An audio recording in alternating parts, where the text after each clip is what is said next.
Hello friend, this is Naval. You are watching Code with Naval. In this video series, we will see how to perform a Spring MVC CRUD operation. We are performing a two CRUD operation. One is a simple CRUD operation using a model, and second one is using a Ajax CRUD operation. So we have created two CRUD operation already in this application.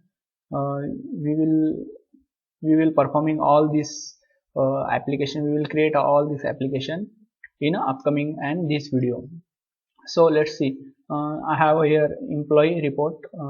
Okay, employee simple CRUD operation. If I want to add an employee, then I'll click okay. Let's add. The employee name is a Raj and designation is a Java developer. Department is a development. Salary we give okay. Then address Pune. Let's click submit, and you can see now our record is added. Okay, let's edit Raj to Rajkumar. Okay, let's submit. Our record is updated. You can see here Rajkumar. Let's delete the record. We can see deleted record is deleted. So this is a model based CRUD operation. So okay, we will see one more CRUD operation using a Ajax base. Okay, we saw the employee model based CRUD operation. Next we will do the student Ajax based CRUD operation. This is the Ajax based CRUD operation. Let's delete the record. Okay, you can see. Let me add Raj. Age is a 33 and course is a MCA. Okay, let's click submit. You can see here record is added without page refresh, because all these thing we are using here Ajax call. Okay, let's edit Raj to Rajkumar, and this MCA should be capital. Okay, let's update. It's immediately reflect. No need to page refresh. Okay, this thing using the Ajax. We will create this project. Okay, in this video we will first configure the project.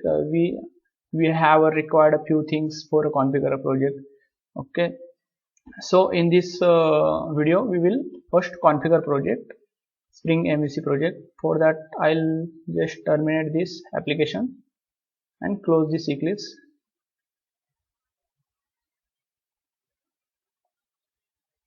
We will do everything from scratch. Let's open Eclipse.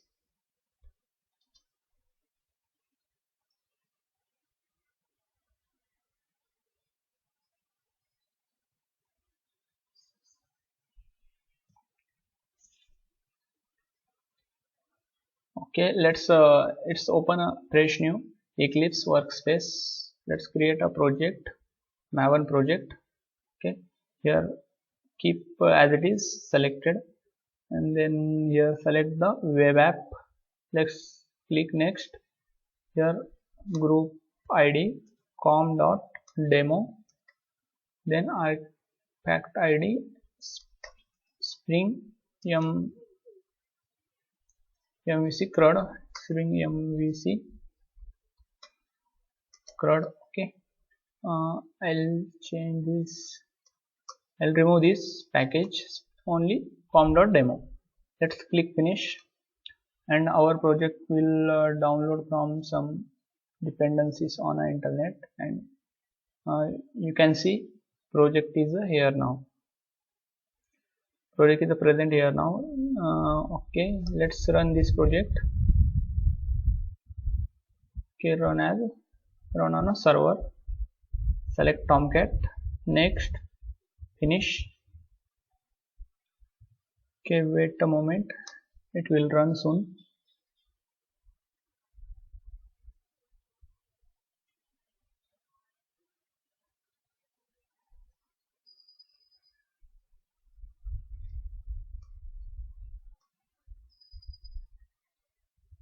our project is running successfully, but this project is a simple web project.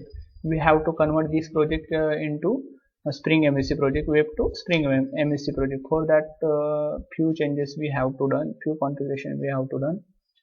We will do step by step.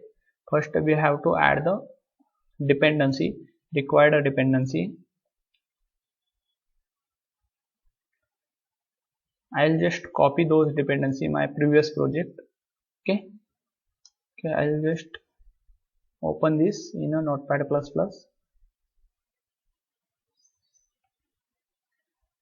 Select all dependency and let's copy and paste it here in a dependency tag, dependencies after JUnit. Let's paste and control save. I'll show you V dependency for what purpose. The first one is the Spring Web MVC. It's convert the project web to Spring MVC. The second one is the ORM. ORM is nothing but object relational mapping. It's used with the Hibernate.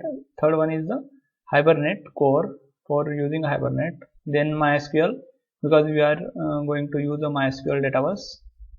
Then a few APIs, JSP, JSTL, and finally Lambo. Okay, if you don't know what is a Lambo, then you can see what is Lambo. I have created one separate video. I will provide a link in a description. Okay, and we have successfully added all required dependency. Then we have to perform a configuration. For configuration, we have one file web.xml. All configuration we perform inside the web.xml. This is our web.xml file. I'll just copy configuration file from my previous project. Let's go web app, web inf, and web.xml. Let's click right, open with, copy and paste it here. Okay, here is our display name, and after that this is a servlet and this is the servlet mapping. Whatever request came from user, those request forward to the Spring, this servlet Spring name servlet. This is a servlet Spring name. After that came here, those requests forward to the dispatcher servlet. That means whatever request came from user, those requests directly forward to the dispatcher servlet. Dispatcher servlet is responsible to handle those requests. Okay, here is only that. Okay, in this file. So let's add one more file. I'll just copy that file also in my previous project and I'll paste here.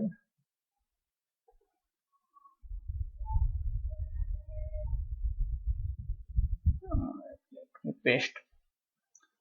Let's see. This file name is a spring-servlet.xml. Spring.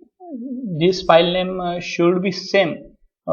Spring. That means the servlet name. First we use the servlet name. The Spring is our nothing but a servlet name. Then dash servlet.xml. If I put here servlet name abcd, then I have to write. I have to create a that file like abcd-servlet.xml. Okay, understand? And then open this file. This is all required thing that we put inside the spring.servlet file. Okay, let's see one by one. First, okay, I'll remove this all code and I'll add a one by one code that should be understandable. Okay, remove this and go to that file. Where is that? Okay, this one. First we have to add a package, base package. That means we have to tell our Spring application this is our base package. Okay, component scan should be start from here. That means we need this package. Okay, let's see. I'll do one thing. I'll just build path and config build path. you can see here we don't have a Java folder. Okay, if in your project also don't have a Java folder, then you have to go Spring MVC CRUD, then right click, then build path, then config build path.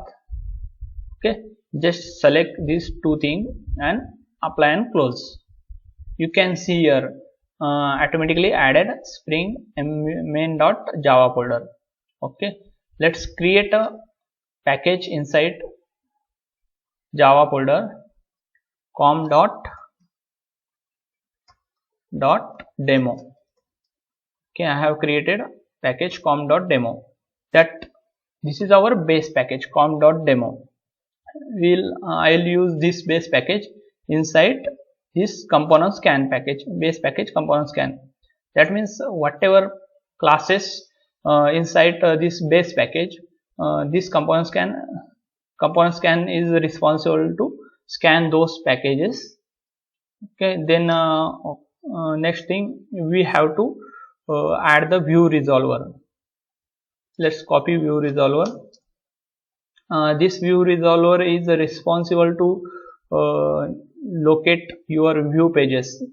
We can see here we have added internal resource view resolver and then prefix and suffix. In a prefix we added web-inf/view.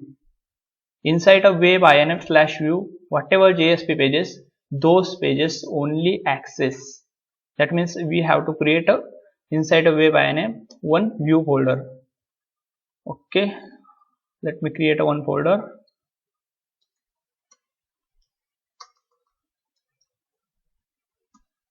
Views and press enter. We can see here our web-inf/web-inf/views.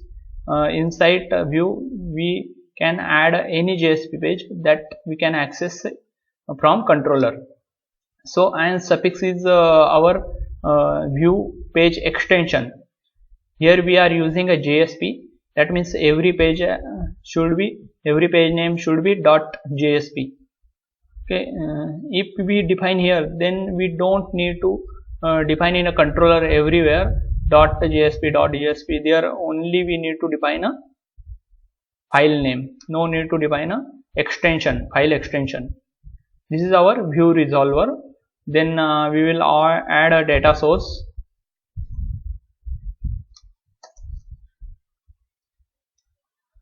This data source is nothing but our database connection.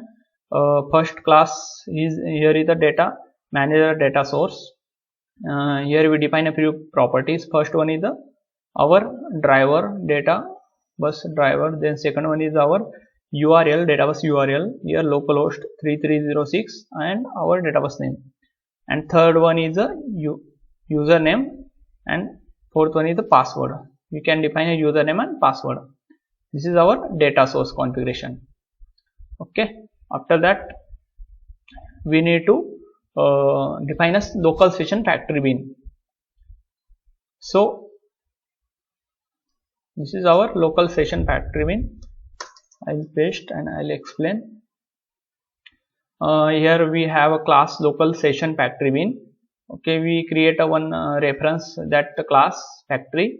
Then we define here data source ds. We create one property, and here is the Hibernate. We define here Hibernate configuration. Hibernate delegation, we define a Hibernate delegation MySQL, because we are using a MySQL. That's why add here MySQL delegation. Then MySQL show SQL. That means we can able to see our executing query in a console.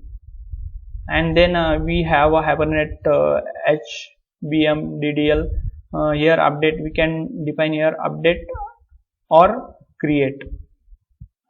Okay, let's see. This is the annotated classes. That means our all model class should be here, all entity classes should be here. If we add there one new model class, then that class should be added inside the list, this list. Let me remove for time being, because we didn't add any model class, any entity class. So let's save here two things we have to copy. The first one is the Hibernate template, because we are using a Hibernate inbuilt method like a save, find all, get, those method we are using in our Java code. That's why we are defining here Hibernate template. Then a transaction, Hibernate transactional manager. In a case of add, update, delete, we need to we need to add their transition. That's why we are adding here transition manager. Let's save. And few things you can see here. Okay, I'll just add one thing. You can see this thing, resource. That means whatever resource we have to access, you can see most of time we use our JavaScript file or image inside a present our project, but we can't access those directly. We have to define those folder as a publicly for this project. So defining that folder is a publicly, for that we have to define here which folder should be public. That's why MVC resource location, in that location I'll create a one folder, resource, new folder,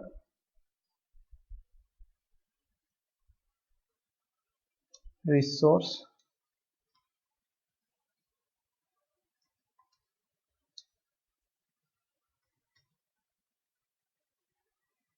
okay, I have created one folder.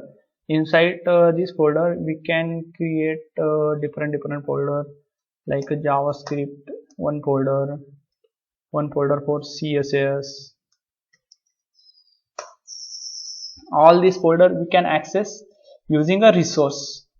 For that that we have to define here MVC resources. In a location we can in a location there we have to define our folder location and mapping. Whenever we want to access inside CSS file, then we simply write resource/css/ that particular file name. We don't need to define a web INF resource and all these things. We simply what can do, we simply write a resource/css/ that particular CSS file name.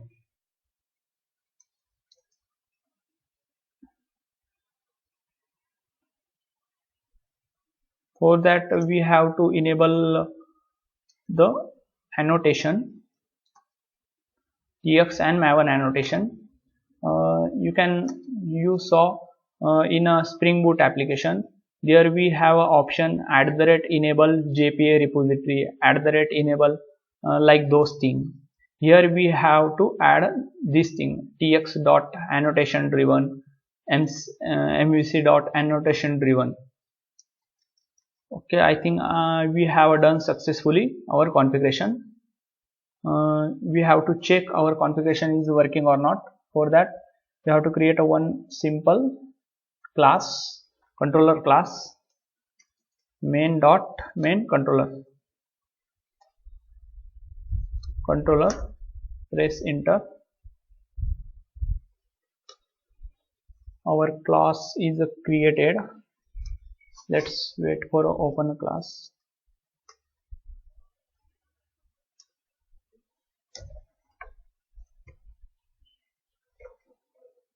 Okay, once class is created, then define class is a controller.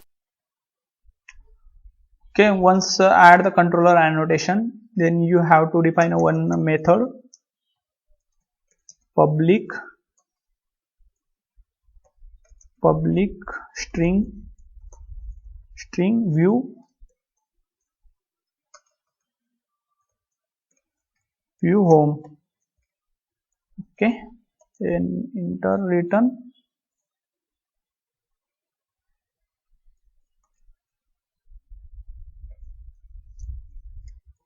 return home. That means we are returning a home page, but we don't have any home page inside the view folder. Let's create a one JSP file, home.jsp. Okay, let's enter, and inside the body h1, this is my Spring MVC project. Okay,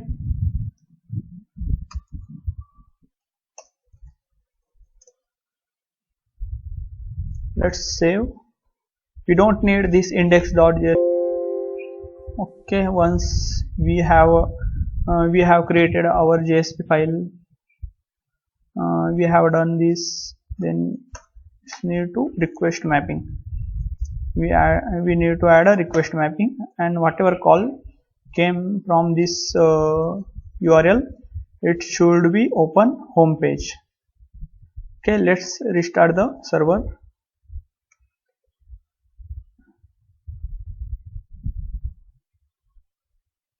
Okay, let me, one more thing I have to do. I have to simply create one data bus. I have created here new Spring MVC CRUD. Okay, new Spring MVC CRUD. Okay, I want to provide that data bus name inside my configuration file. Let me go inside new Spring. I want to change this data bus name,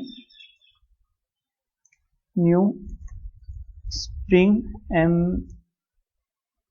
MVC CRUD, new Spring MVC CRUD. This is my data bus name. Okay, I'll do one more thing. I'll create a one package. I'll create a one package dot model, and inside the model I'll create a one class, model class, employee model class. If that model class create the table, that means our database connection is also working fine. So let's add entity annotation, and here define a few variables: private long id, private string name, private string private string name, private string address, private string department.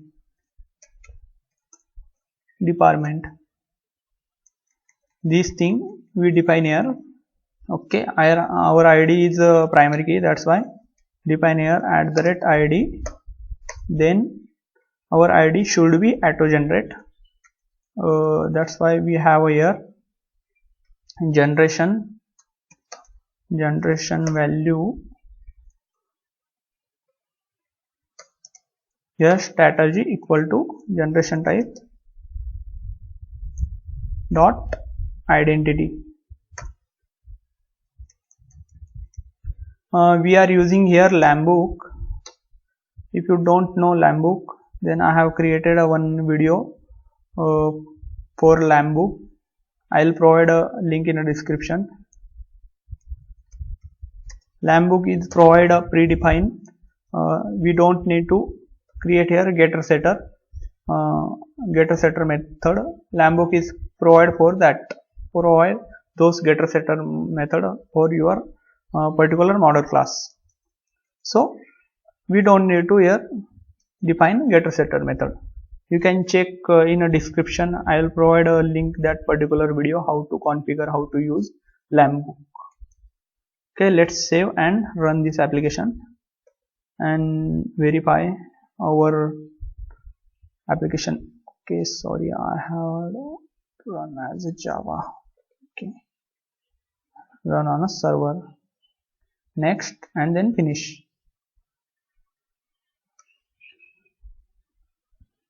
Let's wait for a run application.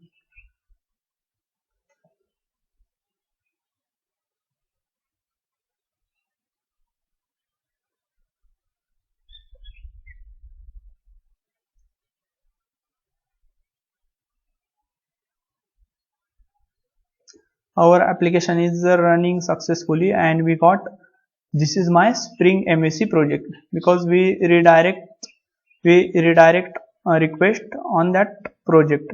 You can see here in our controller main controller class request, whatever request came slash that time should be show the home page. In a home page we write here, this is my Spring MVC project. That message we got here. And also check the database. Inside the database the table is created or not. Okay, table is not created. What is the reason? I told initially whatever model class, whatever entity class we should be add inside annotated class, but we didn't add any class here. So we will add that class, our employee class. I'll just copy my previous code. Okay, just paste here and try again. Just terminate the server and rerun the application. Okay, run on a server. Next, finish.